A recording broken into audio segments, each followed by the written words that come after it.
again, like, I'd have to be like, so demon, would you want this? And like, would you want to marry this? And then, you know, and then if they say no, sadly, I'd be like, okay, fine. Never doing this again. Bye-bye. Sending you back. The embarrassment.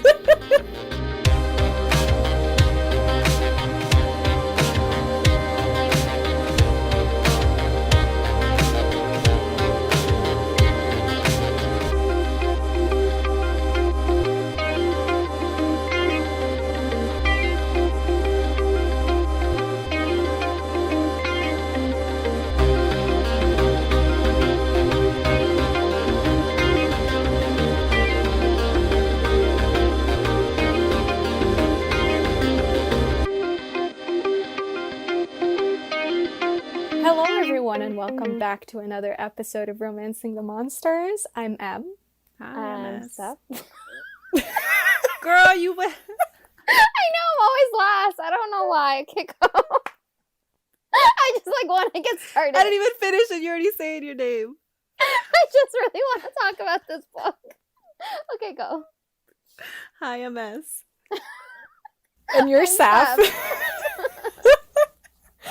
And this week we read Taming Demons for Beginners by Annette Marie. Do you say Annette Marie or Annette Mary? I say Annette Marie. Marie? Yeah. Okay. Anywho, we read that book, ladies and gents. It literally took over our lives, pretty much. Yeah. Yes. Still very much a part of my life. Yeah, well. And it wasn't on the list of books we wanted to read, and then it just so happened that it had to happen. This book would not leave us alone, is what I'm trying to say. I felt like it was waiting for us, if that made sense. Like, we were waiting for it. Well, I mean, it was waiting for us. As if I hadn't been screaming at you for like 2 weeks to read the book, but you know. But I mean, like, I feel like it was a hit for, I mean, I don't know S's thoughts on it yet. Blink once if you liked it. Okay, so yeah, it was a hit for all of us, and It was. that's kind of like, it's hard to do if it's not an Immortals After Dark book, right? So I was so pleased. I haven't felt this addicted to a book in a long time, I feel like. That I agree Like, with that. I came into this book with no expectations, really. Like, I mean, Same. I knew from people on Twitter and such that, like, it's a well-loved novel, especially for people that love the monster husband trope. Mhm. But I really didn't have any expectations, and then I was just sucked into the novel, and I couldn't put it down. I was just like, this is everything I've always wanted and didn't know I needed in my life. Exactly. Because I remember you talking about it the last episode, and I'm like, yeah, okay, like, it sounds like I'll like it, but I'm not, like, it doesn't, I don't know, I was just worried that I wasn't going to like it as much as you did, or, like, I just wasn't going to like it in general, because I haven't really been having a lot of hits this year, and that being said, I finally opened this book, and I couldn't put it down. Like, it literally kept me up until 6 a.m., like, I just could not sleep, and then I got it, like, addicted. I haven't read a book in a day since like 2019. Like, I was like a book a day, like book 1 and then book 2 and then book 3, and now I'm on book 4. I miss those days. Yeah, it's so great. And like me and S were fully messaging at like 5. Well, for me it was 5 a.m. For her it was 2 a.m. And then she, what did you say? I was obsessed. I was do you want me to go back and read the messages? I actually have it saved. Did you save them? Because I couldn't stop laughing because I was putting my phone down because I was like, okay, Sephra, it is 5 a.m. I need to go to sleep. I love how I'm a part of this chat, but I'm definitely the most responsible and normal human being between the three of us, because I was asleep at 5 in the morning. And then in the chat, okay, so let me just, let me read what, okay, so S had said, am I really awake at almost 2 a.m. listening to Demon Boy book instead of being asleep? Question mark, question mark, question mark. Why, yes, yes I am. And then I'm like, in all caps locks, girl, am I really awake at almost 5 a.m. reading more of Demon Boy in book 3? Why, yes I am. And then you're like, why are we like this? and then we just went on to talk about the book and fangirl. And then I'm like, imagine when Marge sees this in the morning, because she's gonna wake up in like an hour, and we're only just going to bed. Yeah, because what we haven't said is that Seth and I just are, way past book 1 at this point. Yeah. Yes. Seth is currently reading the 4th one. I don't know, she might have finished it at this point. No, I actually didn't. Not yet. Marge, you haven't started the 4th one? No, I finished the 3rd one. The 3rd one. And then I moved on to other things because I'm trying to pace myself. That's crazy. So how long did it take you to read all, or you're already on the 4th book? So I finished the 1st book on November 17th. What? And it took me a day and a half to read it. Yeah, so it's a pretty easy let's say like read. December 16th or so. Mm-hmm.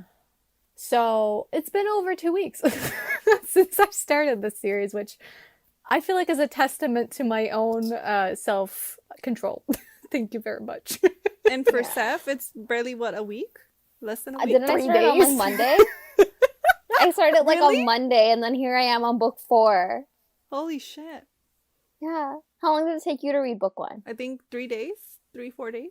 I That's just not finished it bad. actually the last hour I had of the audio, and I finished it this morning. Oh, because you did the audio. How is that? I liked Because it. I really read liked it for once. My own 2 eyes. No, I listened to the audio and I actually really enjoyed it. I enjoyed her voice. Yeah. I tried it out just to see, like, just Mm-hmm. hearing like a preview or whatever, and I liked her voice for the girl. I just wasn't sure how I liked her voice for the guy, but I really liked how she was doing the whole like inner monologue. I felt like it was really enjoyable. So yeah. That's interesting. Yeah, I also read the book too, because it was on Kindle Unlimited, so it's pretty good. Let's do the blurb first, and Okay. fangirl afterwards. All right, it'll be a quick one. I'll just do like a quick little sum up. So we start off with Robin, who is our main female lead. Her parents had died, and so she ends up staying with her uncle and his family until the inheritance and the will and all of that is taken care of, and she gets what, her parents left for her. And then she also knows that her uncle and his family are summoners of demons. So basically it's, the world is very like urban fantasy, like paranormal. So if you're part of the magical world, like, you wield magic, that could be like fire, water, whatever. If you're a mythic, that's what they're called. If you hold any power, you're called a mythic. So summoners, some of them are legal and some of them are illegal. Her uncle happens to be an illegal summoner, and him and his partner ended up summoning a demon from the 12th house. There's 12 demon houses, and they end up summoning a demon from there, and the demon's not cooperating at all. He does not want to be contracted. So no one's seen him. He's stuck in like this black dome, and the only reason as to why Robin is there is she just wants her inheritance that we find out later on is the family grimoire. And she just wants it, but she knows something's fishy something fishy is happening around that because her uncle is just dodging the subject and just not talking about it. She goes snooping in the library to see if she can find any answers as to where it could be. She just needs to know where it is. And then she also ends up with the demon because he's trapped in the library as well. And her curiosity gets the better of her, and she decides to throw some cookies into the summoning circle. I love that part. I love how she's like, what if I throw it at him and then he throws it back and like the cookie will literally kill me because he's so strong or whatever? Yeah. I thought it was so funny, and then he does. And then, first of all, she was just like passing them in, and then she was like, where are the cookies going? Are they just going to like the black abyss? And then he just pelts one at on her forehead, and apparently she ended up with like a bruise because of how strong his throw was, and I just couldn't stop laughing. I was dying. This book had the humor, and it was good humor. It was humor I couldn't stop laughing at. Yeah. Anyways, so basically they end up kind of making a deal. She'd give him food in order, I guess, for him to talk to her. And so what happens is she bakes him a lot of things she loves to bake. So she makes him cookies, cakes, what else does she make? She makes literally everything for this demon. And then one of the questions she had for him was to reveal himself. And we got our first look at our husband, our current husband. Our current obsession. And yeah, he's sexy. He is. Yeah. He was just hot. Anyways, Robin also was taken aback because this man was sexy AF. And yeah, so she also gets his name, and his name is Xylus, except I'm pretty sure I'm saying it wrong, and he would call me stupid. How is it pronounced? I was curious about that. How is it pronounced in the audiobook? It's pronounced Xylus. Xylus. Xylus. Xylus. Xylus. And it rhymes with when he says Pilus, when he calls her human. Pilus. Yeah. So it sounds the same. Listen, in my head I was saying Pailas. Yeah. It's like, I don't know how to pronounce any of these words. Yeah. So how do you say it? Xylus. Xylus? Well, I'm just going to say Xylus because honestly, I'm probably going to mispronounce it anyways. What else happens? What happens is, Amelia is her uncle's daughter, so her cousin, who hates her because of, like, the lies that her own father had told her about Robin and her family. But that quickly changes as she realizes that Robin was not at all, like, keeping secrets, like, summoning secrets from the family. And that was the whole main reason as to why Amelia didn't like her. And Amelia and her end up becoming somewhat, like, allies in this book, and later on becomes friends. They become friends. Yeah, they do in this book, yes. Anyways, I'm like, I don't know why. I'm like, it's all jumbling together because, like, I read it in, like, one go. go. I read the whole series as one book. To be fair, though, it's kind of blurry in my mind, too. Okay. It's been 2 weeks. Okay. So, to be fair. Don't spoil it. So, demons have this thing called a breaking point.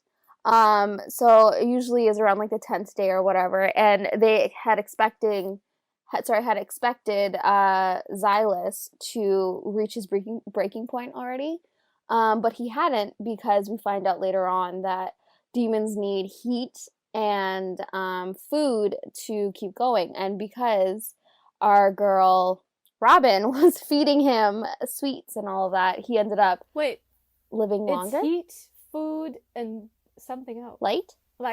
Yeah, sorry. So warmth, food, and light.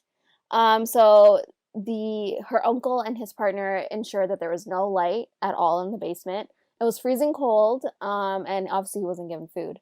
So they couldn't figure out as to why he wasn't reaching his breaking point. But yeah, so Robin realizes she's the reason as to why. And then her step cousin, I guess. So his name's Travis.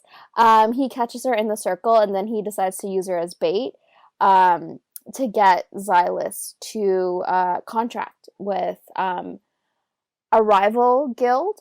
Like, they're apparently, like, really bad. So he was actually going against his own stepfather because he wanted to have his own demon. And anyway, so they slice her up, and they try to get the demon within the circle, which we know Xylus, to form a contract because they think that he wants to eat her. And so they end up, what happens is Robin ends up on the ground and puts her hand over the circle, over the line, and Xylus pulls her in, and they make a deal. And their deal is he must protect her, and in return she'll give him cookies. But it's just the most unfair bargain. But to be fair, he did ask for her soul, and she was he like, did, and she said no, and he was like, "Fine, cookies, Dad." And I'm like, how is one of them? I feel like those are not equivalents. And thus begins their story, and it is delicious, yes, to say the least. So, did you like this book? I think, yes, I loved it. What about I you mean, guys, I feel like girls? we've answered that already. How did you discover it? Have you read this author before? I don't quite know. It was just on my TBR, you know. Okay. As every other book that exists. See, your Um, TBR has some rights. Well, yeah, it does. Thank It you does. for saying that, because it really does. There's some gems in there, I'm sure. But the whole reason, I don't know, like it just suddenly I was like, oh yeah, that one book with like the demon on the cover. I was like, oh yeah, I kind of feel like reading that. And then I went on Twitter and I posted like 2 books and I was like, I don't know which of these 2 to read. And then someone commented, was like, you have to read Taming Demons for Beginners. I was like, okay, fine, cool, I'll do that next. And the rest is history. What about US? Did you end up liking it? Oh, I loved it. Okay, I okay. really did. Yeah. It was really good. It was refreshing too. And I feel Yeah. like we needed that change. You know? It was so refreshing. I think one of the things that I love most about Xylus is how not human he is. Yes. And I feel like oftentimes, we're all of us read a lot of sci-fi romance, a lot of alien romance to be more precise. And I feel like oftentimes the aliens look alien, but they don't act alien Exactly. very much. And what was so appealing about Xylus here is that he doesn't look that different. I mean, he does have like a tail and 4 horns, And a the different usual. skin color and fangs. But he actually acts as if he's from another world. And that is so fresh to me. Like, I can't say that I've read a monster husband in a long while that felt this alien to me. Like, he doesn't understand the concept of empathy, the concept of kindness, of just doing something for someone just because. Yeah. He doesn't get that. Which is funny in retrospect, because he does. Yeah. The bargain in itself is like kind of, he never would have done that if he was truly just evil and didn't understand empathy at all. But whatever. Yeah. But I think that comes down to his environment as well. Like, his his demon world was very much like it was all about survive being prey or you predator. die. Yeah. Like, it was a brutal world, and it's like, that's all he's ever known. Like, that's literally, killing or be killed. That's all he's ever known. Oh, girl, I am not saying that this is a thing against him. I'm No, saying no, this no, is very I know. sexy to me. No, I know, but that's what I'm saying. Like, it's like the reason as to why he's like that. Like, I don't know, if he had lived in a different type of world, would he have been there's different? a reason for it. Yeah. And I loved his character, and like, I loved how he kept questioning things, and like, she kept telling him, like, would you ever, like, just do something for someone, like, just to just be nice? And he doesn't, as you said, doesn't understand the concept of being nice. And yeah, it was great. And I also loved how slow the story is. Like, not the story, but like the relationship. Well, yeah, this book doesn't actually belong on this podcast because it's No. not a romance.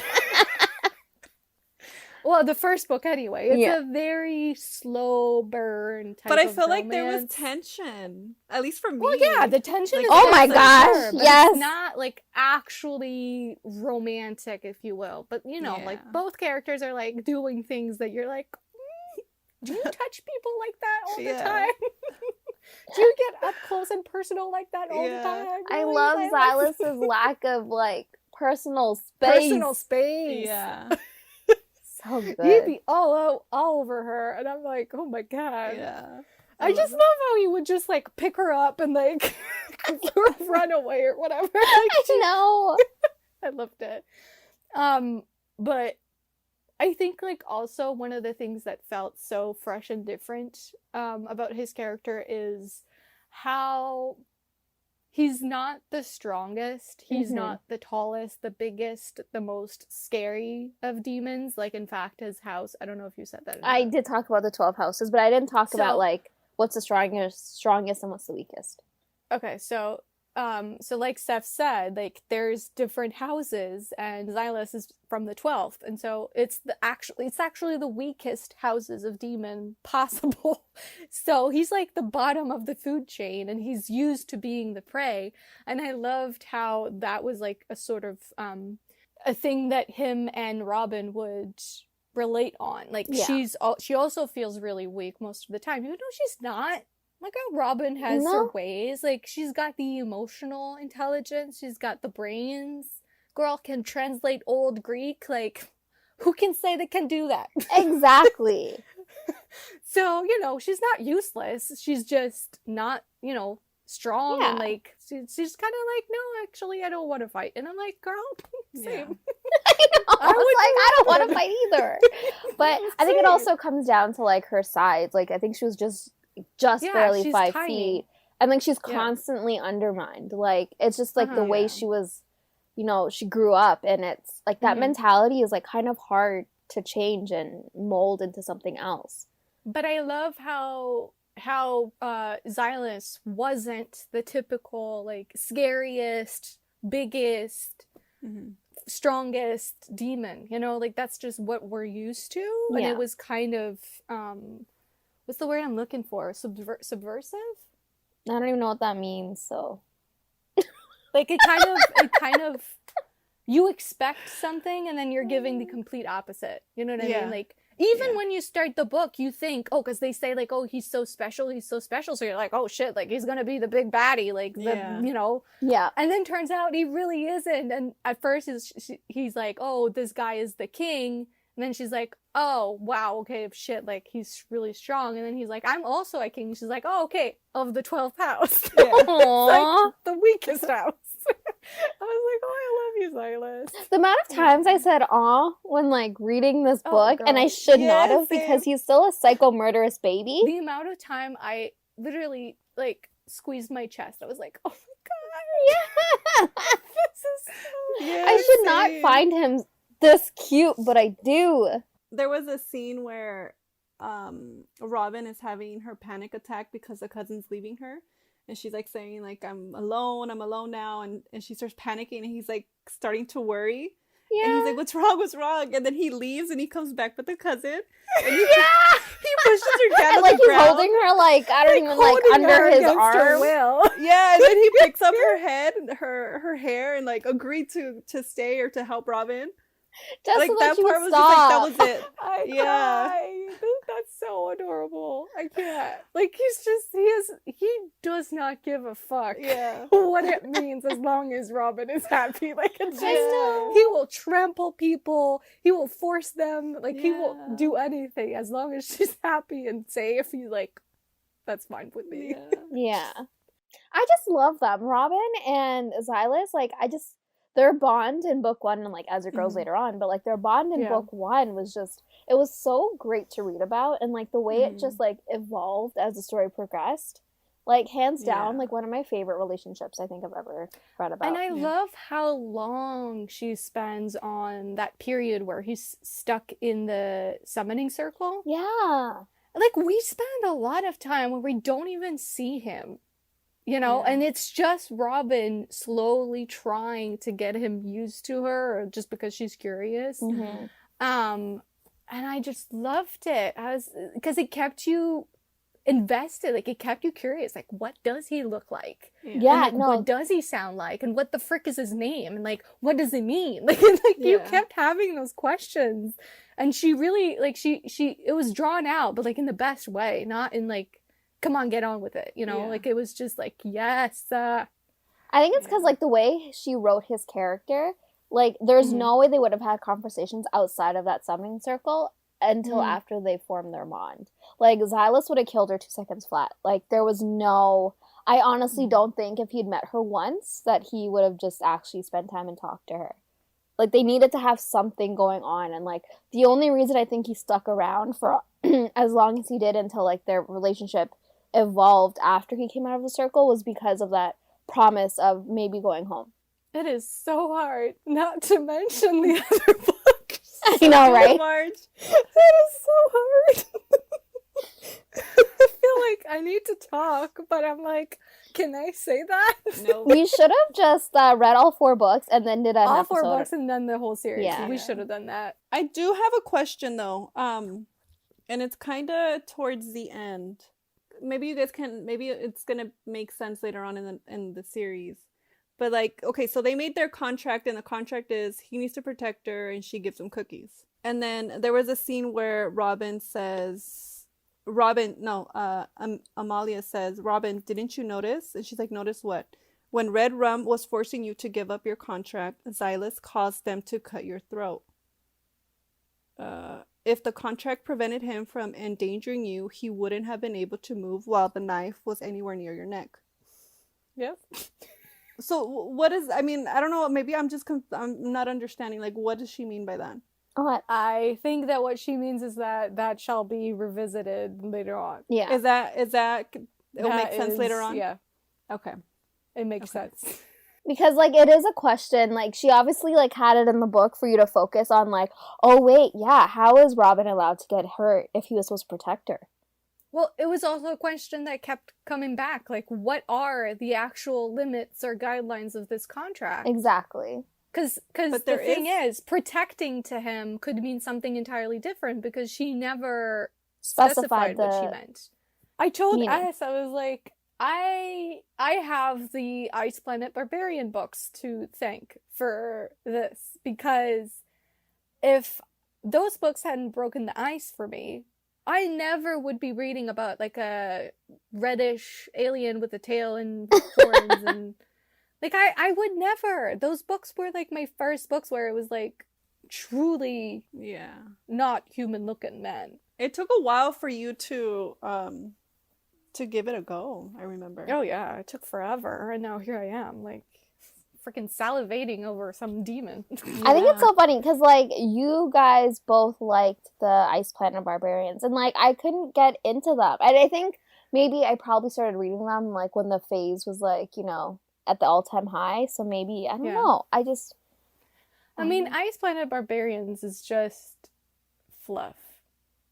Yeah. You know? It's smutty fluff, which, you know, sometimes rubs you the right way, and sometimes it's just not your thing, you know? And that's cool. Like, I'm not always in the mood, but when I am in the mood, heck, if I'm not reading 8 bajillion of those books back to back. Yeah.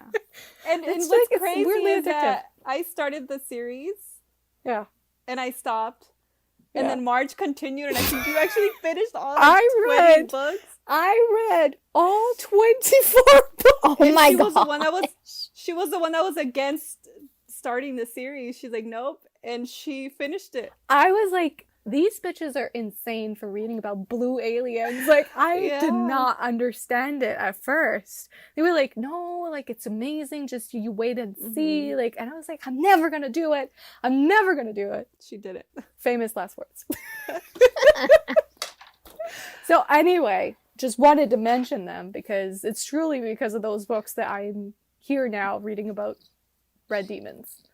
So, you know. Nice. We all have a first. I don't even know what my first was. Yeah. I actually want to check. What was your first S? Because you said you weren't sure that was I don't know. the beginning for you. Does it count like Wolf Song? Like Shifter? Romance? No, that doesn't count. Like I'm talking about like truly like monster different looking, alien type of. Yeah. Then I want to say I think it was the Ice Planet Barbarians. I want to say those were it. That was like my opening of like trying something different. What about like Beauty and the Beast stuff? Like any books Beauty and the Beast fan fiction? Yeah, I started there too, I guess. Well, I mean that doesn't count. But like that no, but him as the beast. Monster beast. She's talking about my my childhood and how I used to love reading Beauty and the Beast fan fiction, but him staying as the Beast. Oh, so you're into bestiality, is what you're saying? No. I just thought he was hotter as the Beast. Oh god! Breaking news. Please don't put that. It's fine. In the we don't podcast. kink shame over here. I'm not a furry, okay? You sure? It's okay, girl. No judgment. You guys watch Beastars, though. Oh, I did. And I loved that Beastars show. It was so good. I'm still waiting for the rabbit and the wolf to. Y'all watched a wolf have sex with a rabbit. Yep, still waiting for it. I love it. Season 2 actually is coming out next year, though, so I'm excited. Oh, I'm such an idiot. I think the earliest memory I have is Laura. I think her name's Laura Lee, and I think it's called the Breed series. I don't know. I'm kind of messing it up. Oh, but that's Shifter, isn't it? But he had a weird dick. Explain yourself. What's going on? A weird dick. Okay, so he had lion-like attributes, but his little, dingling, it was a little. His dingling, his massive dingling. It sounded so painful, but like as a young, child in high school, like grade 9, I was all for it. It had like barbs, and it was supposed to just inside of you. Inside? And I'm like, how did this not kill her? Anyways. Well, I guess it's the same as like a knot, isn't it? But it clings He's like on. stuck inside. And like the reason why they didn't have like sex until like later on, like they did a lot of other things, is because like he was scared of like what it would do to her. And what did it do to her? She just enjoyed it. I think I tried those books like forever ago, and it just, I don't know, I was scandalized perhaps at the time. Well, Maybe I should try them again. I mean, yeah. There's like 8 billion books in that series, so I think if I you only start read a on few of those, them. you're never finishing them. I just want to research what Sev said. She needs to do it for science. Yeah. Science. But I love how Robin would always like try to look at like Xylus and do things with Xylus for science. Only for science. For science, yes. Yeah. It was so great. Okay, so one of my critiques of this book, which to be honest, there's very few, it is perfection if only for Xylus, but like for more things than just him, but like for him. I felt like the ending, there was a lot going on. I felt like there was like 8 endings. Did you guys feel that way? Like it was like, oh, this huge thing happened, and then this huge thing is happening, and then this one, and I was like, how many times are we going to end this book? Like usually there's like one climax at the end, but there was like 10. Yeah. But it built up the rest of the series, right? Like everything. Yes, It did. It did. Like it did. It needed to happen in this book. But at the time when I finished book 1, because like right before I would say that part, I was like, amazing, 5 stars. What the hell? This is the greatest thing I've ever read. But then I would say that because of that, it like took me out of the story just a little bit, because I was like, this is a lot, I feel like. And to be fair, I was like, well, how are we going to go through 4 books? Now it makes sense how we're going to go through 4 books of this, because, I've read it, but like at that time I was like, well, what the hell do we do now? No, I did feel that way too, but I also felt like it just kept like upping my anxiety, like my stress, because like it kept going and going and going, and like she got captured, she almost died, Amelia almost died, like Xylus almost died, and like things were going on, the cousin and then like betrays them.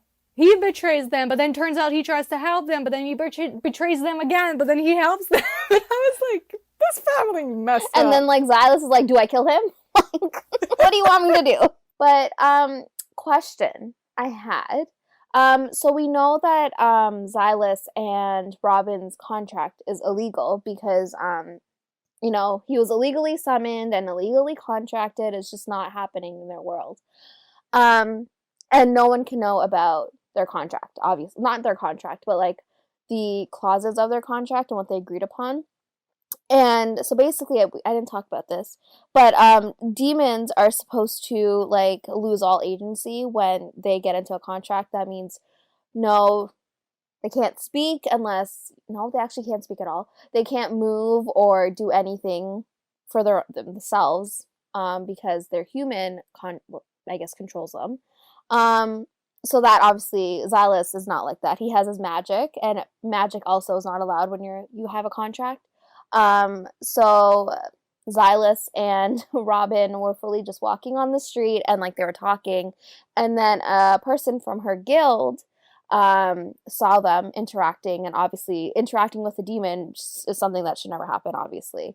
And then Xylus instantly goes and kills him. And obviously Robin was taken aback because she was scared. How did you guys feel about that situation? I mean, it's Xylus. Like, I mean, he knows what he knows, you know? Like, he's a deliciously adorable murder baby.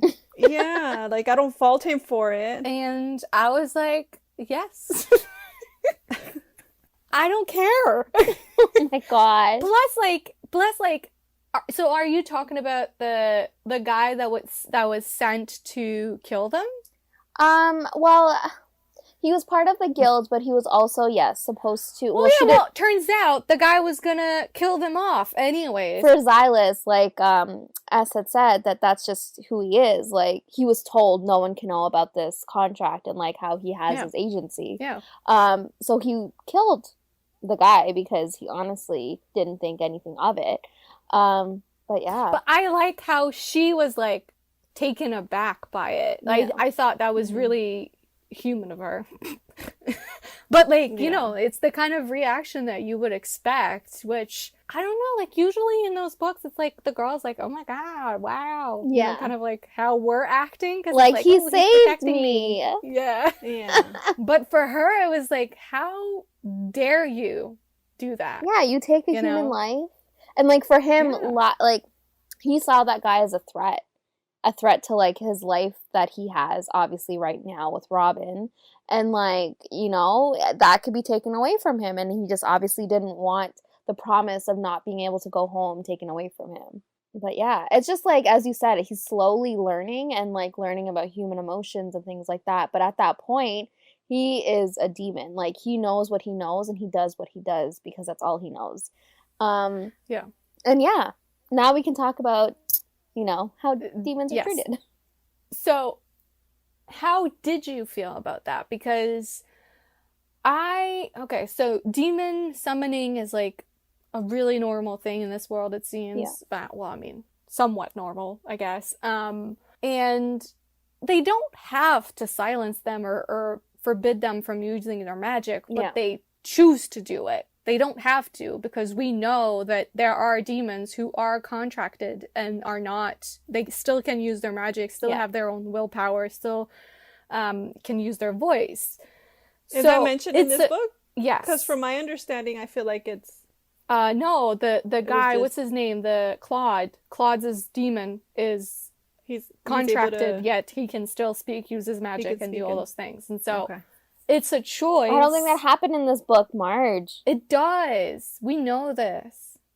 I'm pretty sure we do. I think you just meet the demon in the end when he, like, to Xylus and, like, makes him unconscious. Okay, well, that doesn't change what I'm saying, which is the fact that this is a choice. Yes, yeah, okay, it doesn't really to silence them, to literally take them from their world, silence them. Like, how did you feel about that? Because I'm like, it's really hard to sympathize with Demon Summoner. I'm, like, really against the practice. Oh, no, like, me too. I hated it. Throughout the book, I was like, this is wrong. It is so wrong. And, like, it left, like, a sick feeling in my stomach because, like, imagine, like, your control being given to someone else. And, like, it's, like, obviously it's reminiscent of, like, our life back in the day and, like, how things were for a lot of different races of people. And continuously, it's probably still like that for some people. And it's, like, it's really interesting that the author decided to include that and, like, that aspect of reality in her very paranormal story. And, like, I don't know, I loved to, like, read about it, and I loved to see how different Robin was from it. Obviously, because she's not a summoner. She didn't grow up with that practice. And, like, it's just, it's awful. Like, it's an awful idea, and it's an awful situation to ever, I don't know, find yourself in. Yeah. And like you said, it's hard not to correlate that with how we silence minorities. Mm-hmm. You know, how, like, it's just, they can't speak for themselves. They can't even choose what they do. Exactly. Like, they literally become a puppet. Like, it's just, what the hell? I was so against it. I know. And then obviously, I mean, I don't want to say anything about the rest of the series, but you would think that, you know, she kind of develops that idea even more, and we find out things that were like, Jesus Christ. So it goes deeper then. It does. Yeah. Than It just does. the summoning and controlling. It's really sad. And I don't know. I'm just, and sometimes like I even thought it was, you know, like sometimes I find myself like not really liking Robin when she uses the Infernus.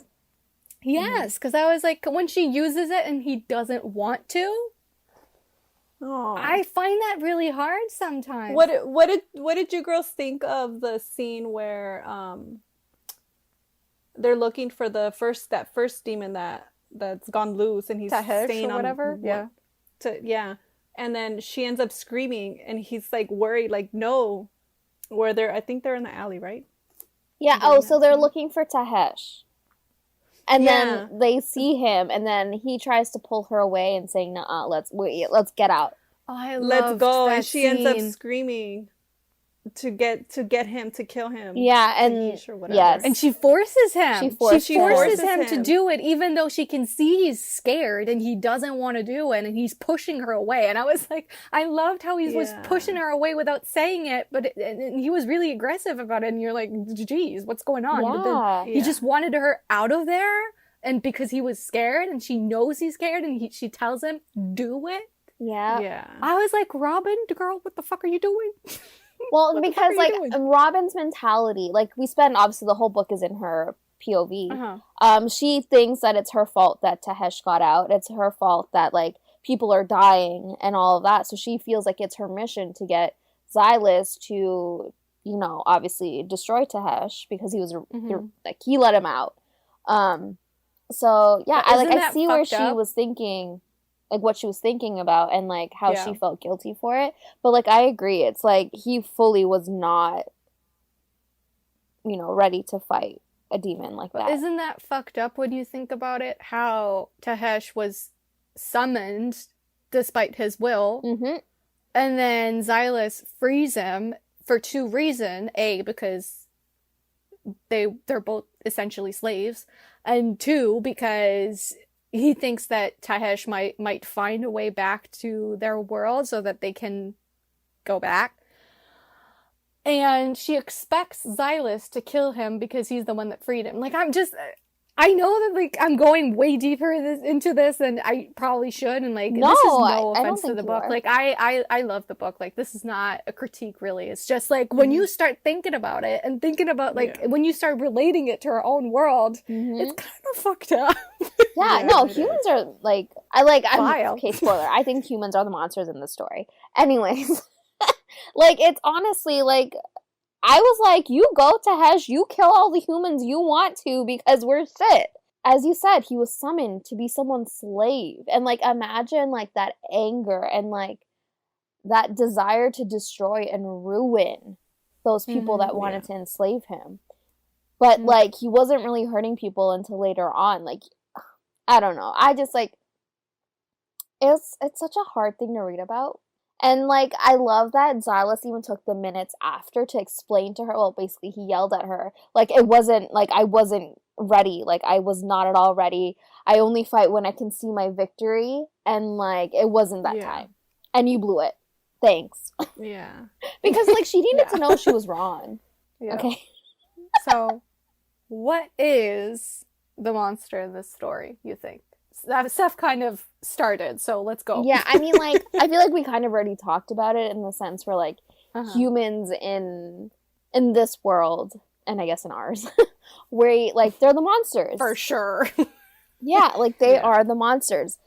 Like, who are we to go in to another world and, like, abduct... Or another country. Other countries, yes. So, okay, like, in context of this book, let's talk about this book. And, like, you know... so, basically, the humans in this book... You can draw the parallels that you want. Exactly, because they are there. They are hitting you in the face. Anyways, so they go into another world, one that's, you know, not they don't go in, but you got my drift. So they go in, it's a new world, you don't know anything about it, but you're like, you know what? Let me abduct beings, from this world. So they summon demons who are different, who are stronger, who have magic. And they become basically their slaves for power, for status. And like Marge and S and I have said, that the demon's agency is stripped away. So they lose their magic, they lose their ability to speak, their ability to move on their own and do things on their own, just for a sliver of a chance that maybe they can go home if their summoner dies. Like, how bizarre is that? And like, humans don't see anything wrong with it. All they want is like the power, the status that comes with being a demon summoner, and like they just collect demons like they're nothing. And it's crazy. Like, it's honestly like humans of this world, they are the monsters. The demons in their own world, they fear humans. Like, they fear that, that day that they get called and summoned. And then when they do come back, it's not the same. Like, they're not considered the same anymore. Yeah. So they're ostracized in a way. Because how it works is like each house, so there's 12 houses, they have one king that rules the house. Like, that's the strongest of the house. And only the king is the one that gets summoned. So the king gets replaced as soon as the demon gets summoned, and then it continues on like that. And then there's some houses that demons are getting summoned like by the minute, and they don't replace him because because it creates a bloodbath too. Like, the way to become king is to kill off all your opponents. Yeah. And so by taking demons like that and summoning them, you're creating this circle of violence in their world, in the demon world. Yeah. Which was not always this way. Exactly. We are the problem. Yeah, humans are the problem. Like, humans are the problem. Yeah. Anyways, on a perhaps more positive note, question mark, okay. For Robin, so Robin is an interesting character to me because I feel like as of late, the, big trend is to have like this badass heroine who knows, is confident and knows her shit and knows what to do and can take control, but also has like moments of vulnerability. Yes. Which are important. So I'm not saying like those are bad. Like, I love those heroines, but Robin was like a breath of fresh air in a way because she is not that. Like, she is not confident. Mm-hmm. And that is an issue for her, one she's trying to overcome. Like, she's not confident. She is very shy. She hates confrontation, which is like the worst thing that could possibly happen when you're stuck with a demon and like there's murders happening all over the city. Like, not liking confrontation is like not the time, honey. So I love that about her because I feel like it's so relatable and it's so different. So relatable. Yeah. Any other heroine I would say that we've had so far on the podcast. Yeah. Like, she's unlike any of them. No, I agree. Mm-hmm. And like, social anxiety, it's like, it's such a thing that a lot of people deal with, and like me being one of them. Like, being in crowds, being with people I don't know, confronting people about situations, I really like resonated, like Robin really resonated with me because like that whole beginning of the story when she was trying to like build a conversation in her head and like coming up with different scenarios as to which way this conversation can go with her uncle. I'm like, girl, I do that all the time. Yeah. And it's like her fear and like stress of like talking to someone, and like she was trying to confront her uncle about her inheritance, and it's just like, girl, I felt that. And or just like how she was trying to bond with her cousins and they were just not having it. At first I felt so bad. Yeah, they were so rude. She's like, hey guys, and no one answers.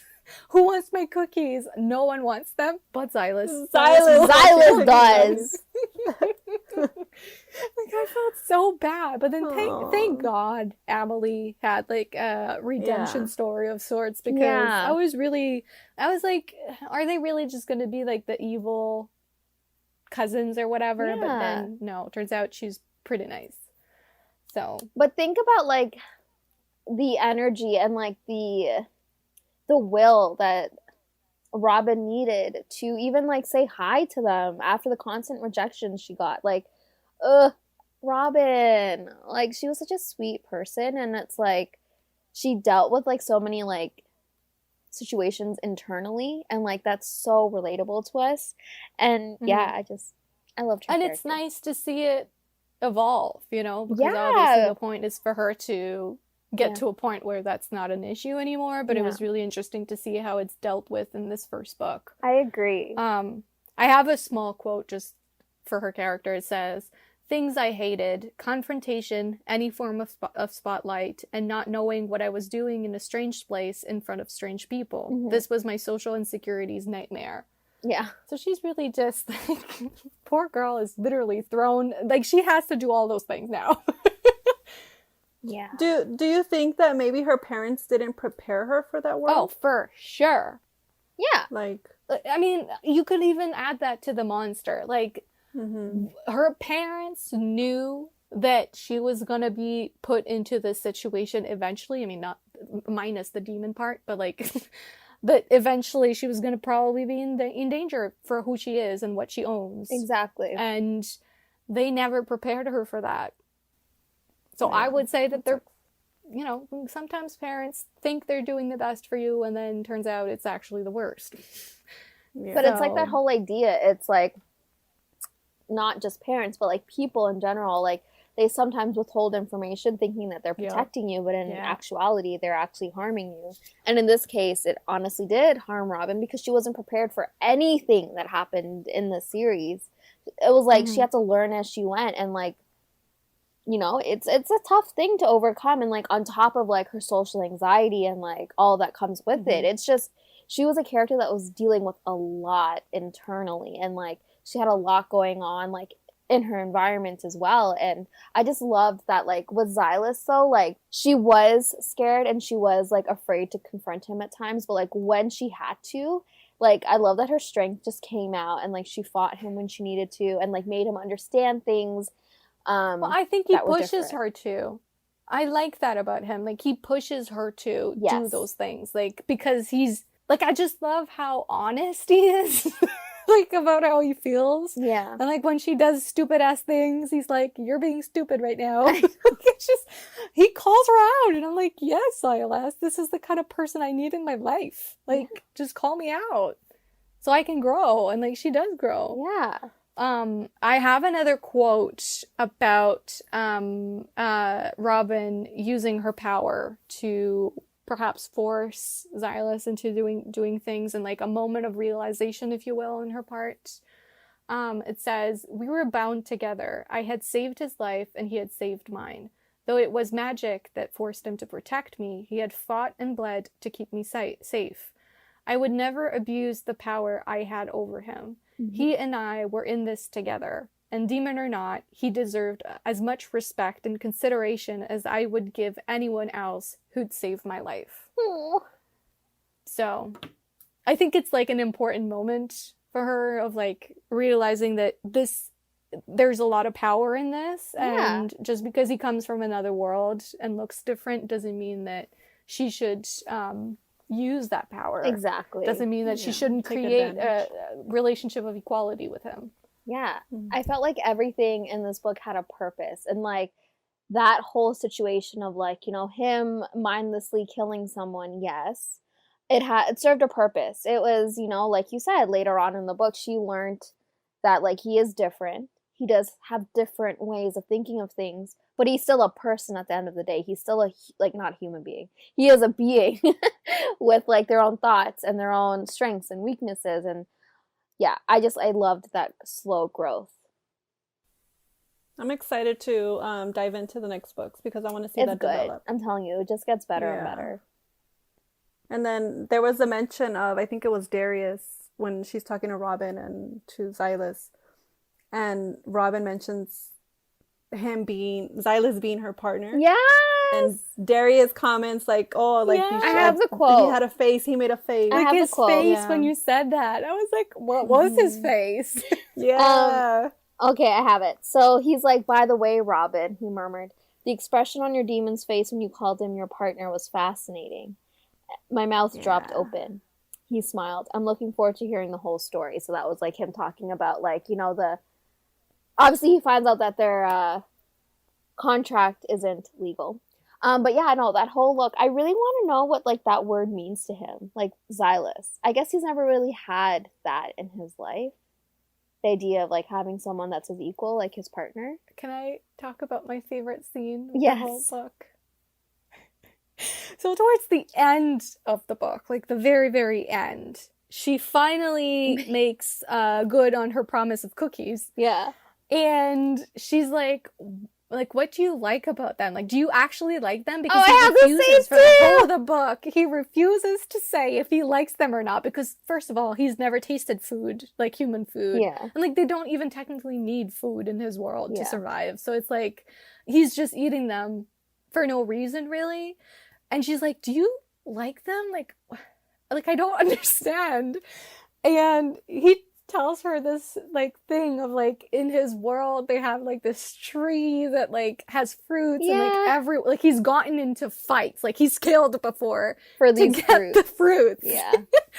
And she says, he thought my cookies were better than a fruit he'd killed to eat. I'd have to make sure no one ever tried to take food from him. It sounded dangerous. Yeah. It's like So sweet, relatable. though. But I love how it goes from like, yeah, I killed for these fruits. And then he pauses and then he's like, And he's like, These are better. cookies are better. these are better. Yeah. Silas. I love him. Would you survive in this world? Probably not, unless I had a skill. If I was a mythic, maybe? I don't know. Because I wouldn't want to be a summoner. As much as I would want to, like, a demon man like Xylus, I don't want to be a summoner. Well, I mean, I'm thinking, like, this is our world. And if you're human, you probably don't even know these things are happening. Exactly. So I would survive, I think. But, like, I don't know that I would want to be a part of the whole summoning or even, like, the mages. Like, I'm not even a big fan of them. I mean, it's cool to have power. Meh. It sounds so difficult. Like, they have to recharge their cantrips or whatever.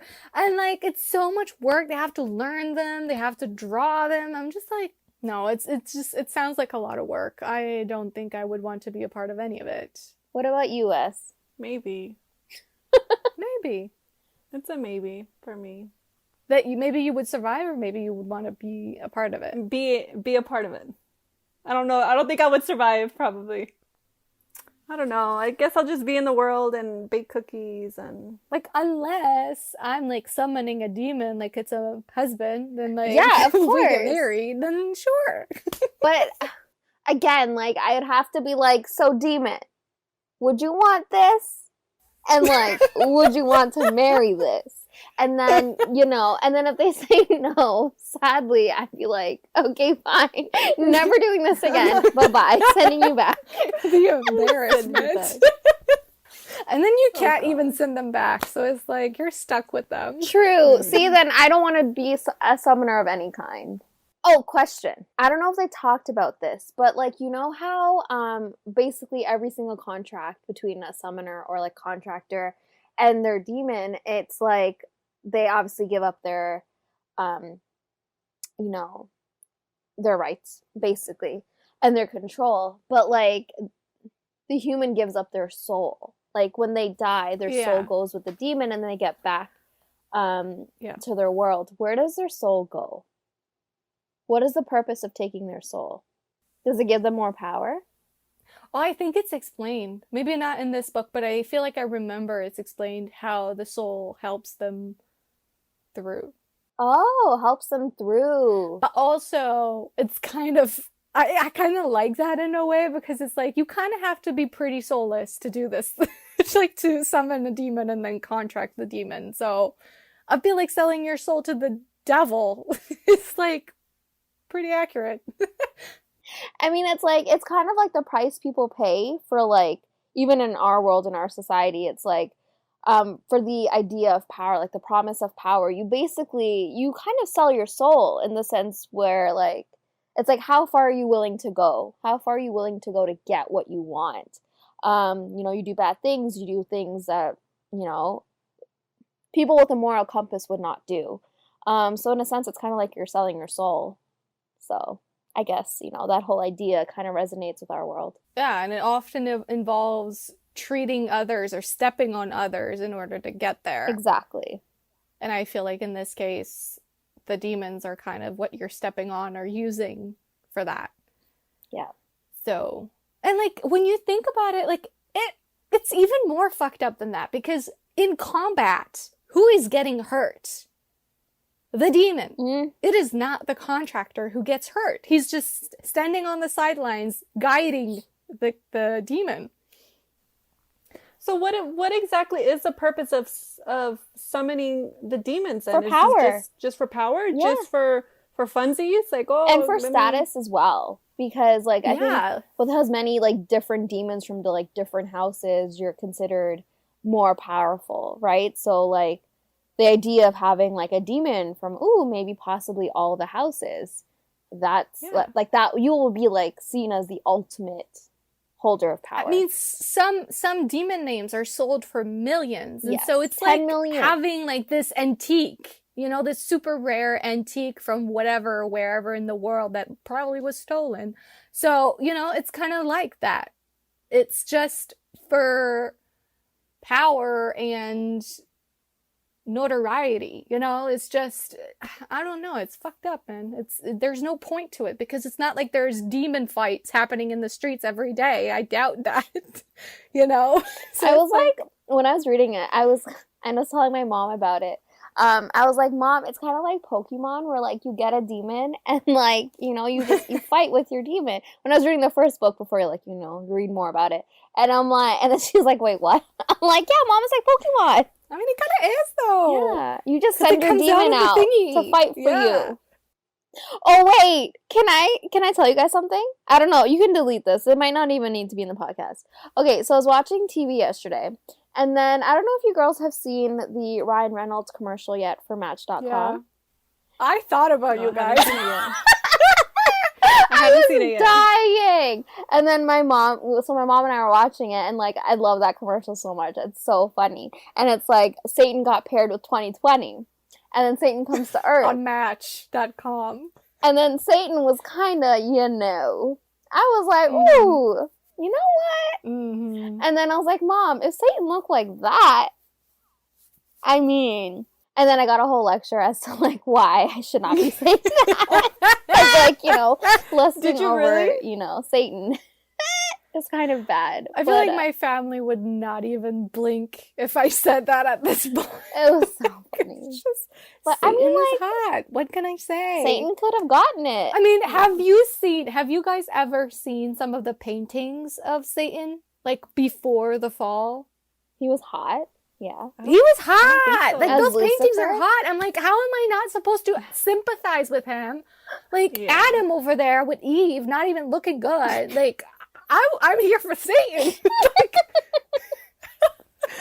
Marge. Like, I mean, heck, I read Paradise Lost not long ago, and I was like, he's literally, like, you feel for him. You're like, I'm Satan in this context. Like, who cares about Adam? I know and I Eve? Shouldn't be saying this as, like, a somewhat religious person. Christian. And, like, I'm sorry, but, like, there's something about, like, the idea of him, like, obviously, like, his fall and, like, his struggle. And it's, like, it's appealing. We should do an episode on Paradise Lost.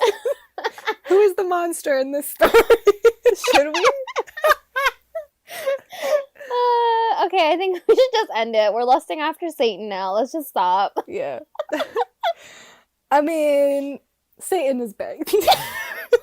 Yeah. S is like, let me close this right now. But the truth is, if Satan had gotten a little bit more love and understanding from Mr. God, Oh he my never god. would have caused mayhem. He never would have fallen. No one loved him enough. And I'm like, I'm right here, Satan. He also was problematic in some senses, but, like, let's not get into it. This is not no religious podcast. Are we seriously sympathizing with Satan right now? I am. And I'm not religious, so I'm allowed. I can say that and I won't burn. Anyways, I just found him hot in the commercial, and I was like, Satan could get it. And that was all. And he had the biggest horns. His horns! Okay, His have you horns. seen this commercial? I need to watch this. His commercial. horn to head ratio was like Imagine the holding on to that. yes. Mm-hmm. All right, so this is it for this episode of Romancing the Monsters on Taming Demons for Beginners by Annette Marie. I hope you liked this episode. If you want to find out what we're reading next week, you can follow us on social media. On Instagram, you can find us at Romancing the Monsters Podcast, or you can also find us on Twitter at the RTM Pod. You can also email us if you want to at romancingthemonsterspodcast@gmail.com. And you can find me on social media. You can find me on social media at Foes and Lovers on both Twitter and Instagram. And you can find me on Instagram and on Twitter at ButThisBook. And you can find me, Steph, on both Instagram and Twitter at Pros with Woes. That was such a struggle. I feel like I ran through mine, and then Steph was like,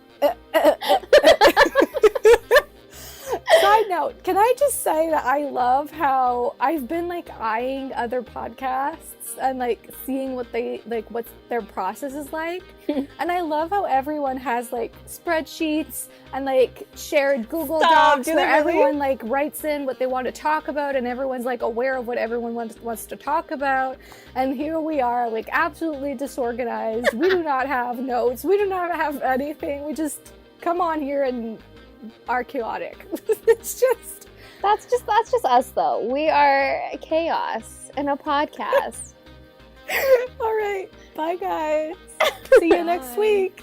Oh Lord.